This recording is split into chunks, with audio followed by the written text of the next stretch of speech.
And we are back. And by we, I don't know, maybe there is somebody on the other side of YouTube watching this, maybe there's not.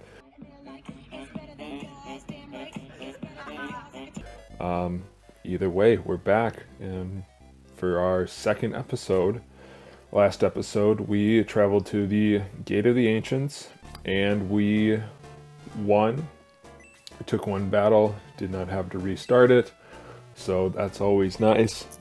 So in this second battle, we are attempting to get back to Guardania, and this is, gosh, it's a really actually frustrating battle early in the game because there is this little bottleneck here where only one person can get through. You're in the mountains, so it's hard to move at all in the first place. So you end up spending a good deal of the battle just trying to get through this one little bottleneck, and then you get to the end, and it's very possible that you might not even beat the Rune Knights on the other side of the bridge, depending on what your team's looking like at that point. So it's a little frustrating, but eventually we'll get through it as these goblins move into position. Again, the AI is a little bit funky sometimes on the game, but we will make it through eventually, slowly. And so this kind of brings up one of the things I've been thinking about, whether I want to do the battles in real time and talk through them, or whether I want to speed them up and not bore you guys with my commentary over this.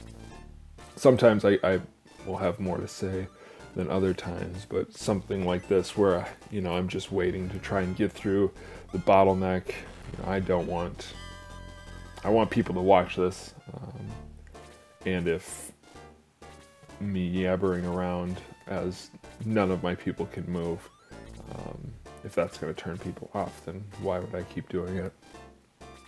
But anyway, so I guess I'll talk a little bit about my experiences playing this game. It was one of the first RPGs that I ever played. Actually, probably was the first. I started playing it when I was probably around about 6. I was born in '94, which is actually after this game was created. And there was some Sega collection of games for the PC had this as one of its titles. I was like 5 or 6 and I saw Sonic on it. I always wanted to play Sonic, did not have like a console at the time. So I got the game just to play that original Sonic game. This was on it, and after I got past that point where I was talking about earlier, where I couldn't figure out how to actually get out of the church, I found it to be fun. I thought it was sort of like a chess game, which I guess, I don't know, I don't need to explain RPGs to you guys, but didn't really understand exactly what I was doing. I know that there was another kid who I was in daycare with, actually, that I would talk about this game with because he also got the same pack at the same time. And so we would go back and forth on it. And, we were young. We didn't really understand what exactly, we didn't have any strategy or anything like that, but we both found the game to be really enjoyable. So yeah, I know that we both played up until, oh my gosh, what is it called? Shade Abbey.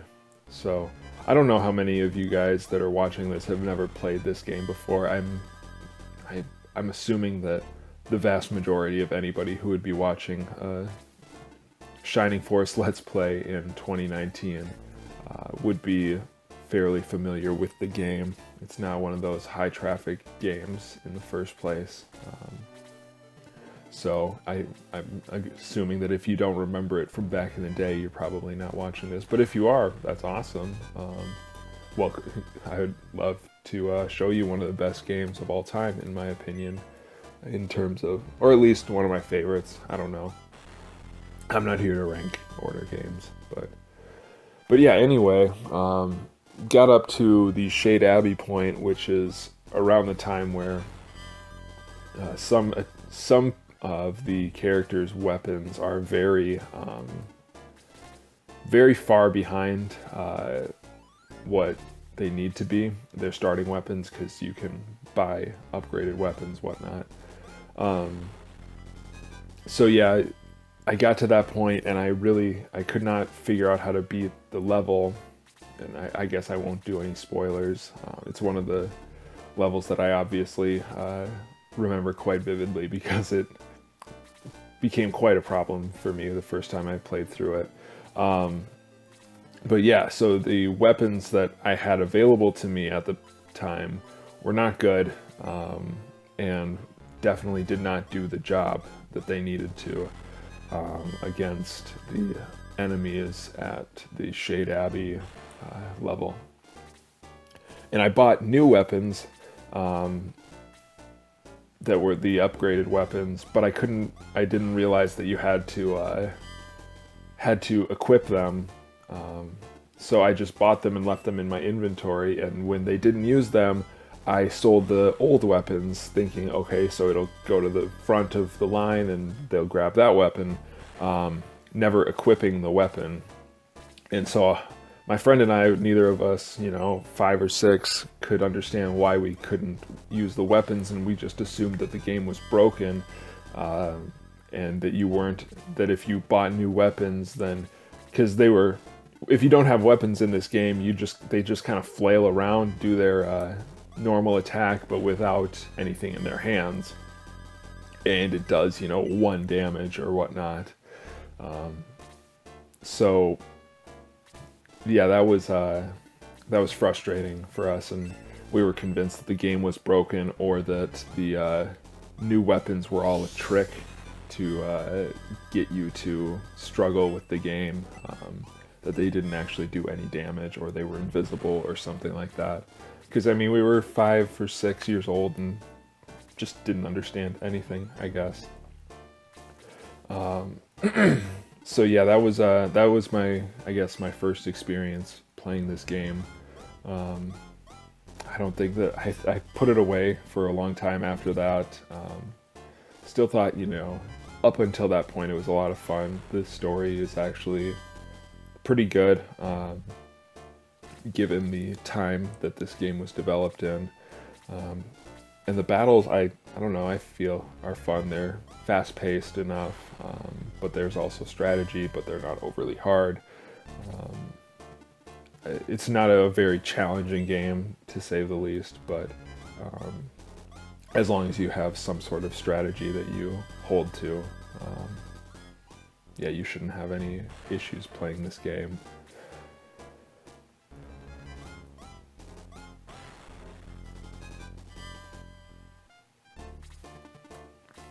And so we're just kind of mowing through these goblins here.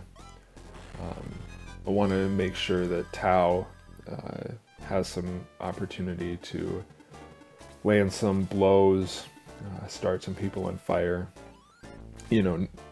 Normal witch things, normal wizard things. So that because obviously having your mages, at least the way that I play, having your mages at a high level really is beneficial, because they are able to attack multiple characters at once, multiple enemies at once. They also have the ability to cut through defenses. Some enemies are resistant to different magics, and others are more susceptible, and they get bonus damage from setting them on fire. But generally, magic in this game is a bit of a good equalizer. that even if the enemy is strong and it's hard to do physical damage to them, the witches and wizards or sorcerers or whatever, I guess I'm showing my ineptitude with this game, but and the genre as a whole, let's let it out of the bag. I'm not super big into fantasy games or whatnot, so I'll probably say some dumb things, but I don't know, you might find it charming that I have no idea what I'm talking about. And I just heard at least 50% of people who were watching this turn their game off as I said that. But yeah, thanks to you who are watching, because as I said, I guess I'm kind of repeating myself, but I'm out here to have fun. I've always wanted to do Let's Plays, and I figured this would be a nice game to start out with. So, oh, and I guess while I'm on the topic of the first time that I tried to play through this game, I didn't understand how to do magic. I knew that Tao was supposed to be a mage or whatever, but I couldn't figure out how to make her do magic. I would attack people and then get confused as to why she didn't do something magical to her, you know. I didn't understand. I knew that Lo could heal people, but it didn't click with me what he needed to do to actually heal somebody. For some reason, I didn't see the magic bar on the menu during battle, and so I actually didn't use magic the first few times that I played through it because I didn't understand how it worked. So I guess that my point is that I was a doofus when I was a kid, like all other kids, and I made this game a lot harder than it needed to be, to the point where I really couldn't play it. I came back to it, I don't know, probably while I was in middle school. I still had the CD, and I ended up doing a bunch of reading. I was homesick with like influenza for a week or something like that, and I spent a lot of time on the internet reading about the game and trying to figure out how it actually worked, and ended up beating it that week. Then when the Sega Ultimate Pack or whatever came out for the Xbox 360, I ended up getting that, and that has Shining Force 1 and 2. I might have Shining in the Darkness as well, the precursor to this game, which it's a slow dungeon crawler, and I never really got into that. I've started playing Shining Force 2 a couple times, and not that I got bored of it, I just didn't end up playing it through. But anyway, if this playthrough goes well, I think, you know, I might as well give that a go, playing that. And so at the end here, because of the weird AI of the game, you're able to try and get the Rune Knights from a distance. So I'm going to use my two ranged players to try and wear them down from afar. And I will send... what level is Luke right now? Is he level 2? Yeah, I'm going to send Luke in to kind of absorb damage. Tao is out of magic points. Gong has... Who can he heal? I know it's not going to be a ton of XP for these heals, but like I was saying, with your healing characters, the more you need to get XP however you can. So I will heal with him there and then continue my ranged onslaught against these guys. Is there anybody Low can heal? He'll heal Burner here. And, you know, Gong like I said in the last episode, is kind of a jack of all trades, master of none. And so as my party fills up, he will most likely be the first character that I get rid of. Just due to his, shoot, I meant to attack the other one. Due to his lack of really any sort of defined skill set. He's not a great fighter, he's not a great healer, but he does his job in the early game. Fills out your party, he can do some damage, he can do some healing. And I think Luke might kick the bucket here. I wanted to let him get a little bit of damage in, get a little bit of XP, but yeah, he's probably not going to make it through this unless, nope. So if I can get to low, nope, okay, sayonara Luke, rest in peace. Or not, this guy's a tank. That's one of the great parts about Luke and later going to be Gort. They can take a lot of damage, and tanks are really nice in this game because you can kind of position them in more high leverage situations, and they can take some beating while you hit somebody from a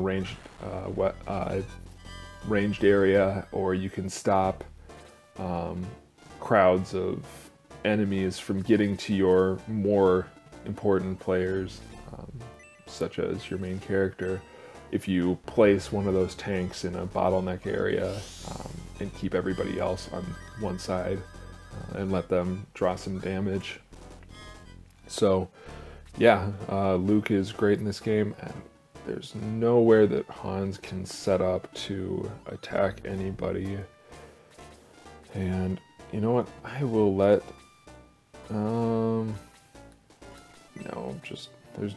she'll end up dying, and then I'll have to pay for her to come back, and it's just not worth that dinero right now for 1 XP attack. So let's give Burner a kill. And Burner's up to level 3. That's a pretty nice level up for him. Just brought in a good amount of power, of attack power and whatnot. So is there anybody that low can heal that's worth? What's Tao at?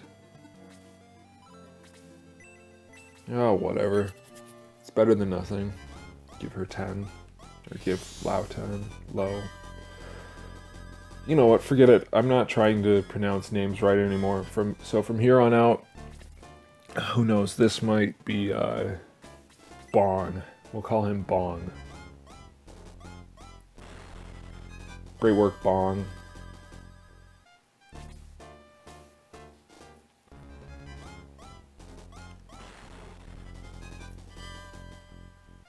So this should do it.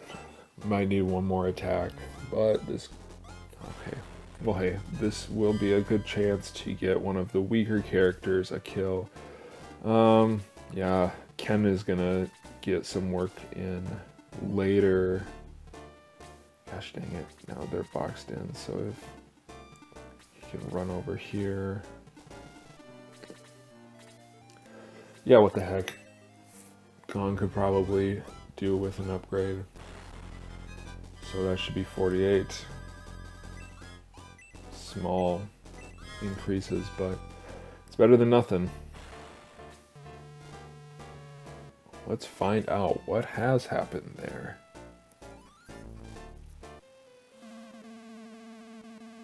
We're almost overrun by Runefast. Most of our knights were lost in the battle, many homes damaged. So where are they? Hey man, any guests at your hotel? I know you were complaining. He didn't abandon your post. Honorable knight. Evil. There's evil up. Hey mister. Gosh dang it.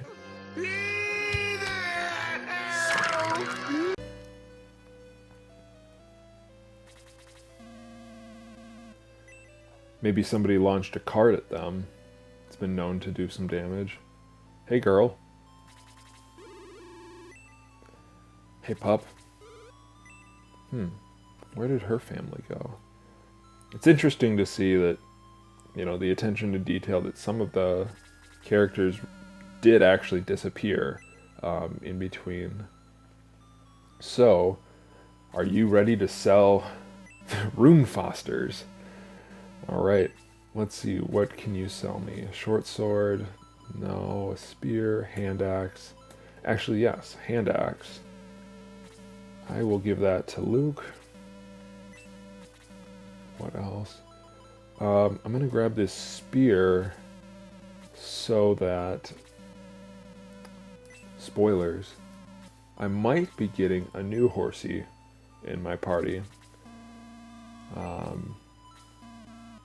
Who will come equipped with a lance, but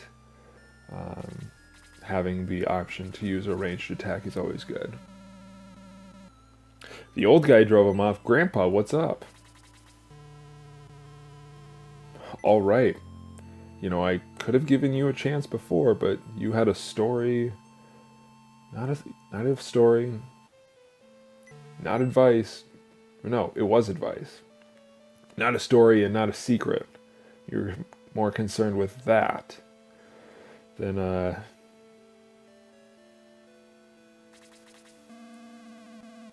What about the next attack? How's the church doing? Alright, church lady.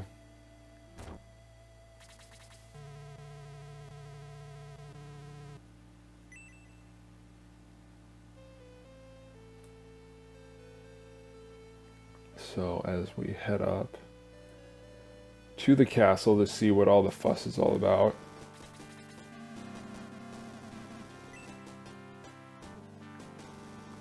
Let's see. Oh no. Injured the king and Various.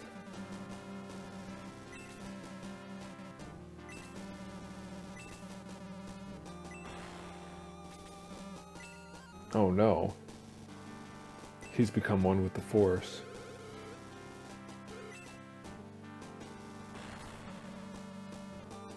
And he just teleported, or...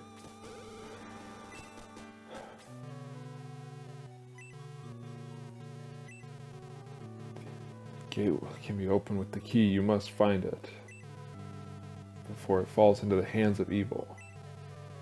Cannot open the gate. Please. Hey, daughter.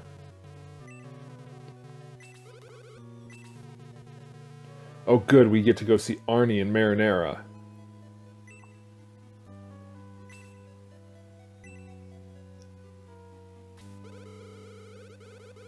Alright, so we need to head to Alterone.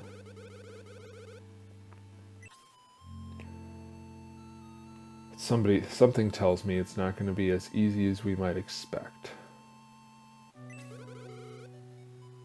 Okay, I will be quick. So we have no king, no Various. Guess it's just us from now on. At least I still have my room. Do you have anything to tell us before? So, it turns out that Cain has raided our treasury and found the Sword of Darkness. What do you say? Wasn't this... That was your job. You had one job. I guess you can push me down the hallway, but not the supervillain. So I guess that I will raid the treasury before I leave.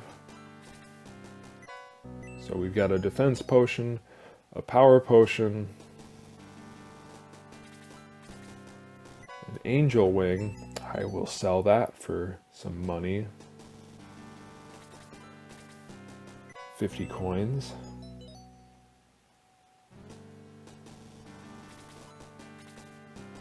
A medical herb. What else? So I will move some items around. And this is one of the things that Gong is actually great for, because he doesn't carry any weapons.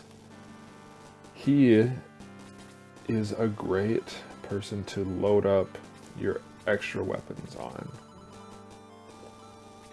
And there will be other characters down the line who will not be worth keeping in the party, but because they're around, we can toss them our extra weapons or our potions or whatever, because you're only able to carry 4 items at a time, and one of them for most of your characters is going to be a weapon, and then others will have gosh, what am I trying to say? Oh, others will have like rings or whatever to boost their stats. So I am going to save. I'm going to bid thee all adieu. Playing medieval games is mess with my language, I guess. I don't think I have anybody to raise, so I will save, and I will say so long, everybody. Thank you for watching episode 2. In the next episode, we're going to be heading out to try to do something. I can't remember. We're heading to Alterone to track down somebody. So, thanks, have a great day everybody, and I hope to see you all in my next video, because that's how cameras work.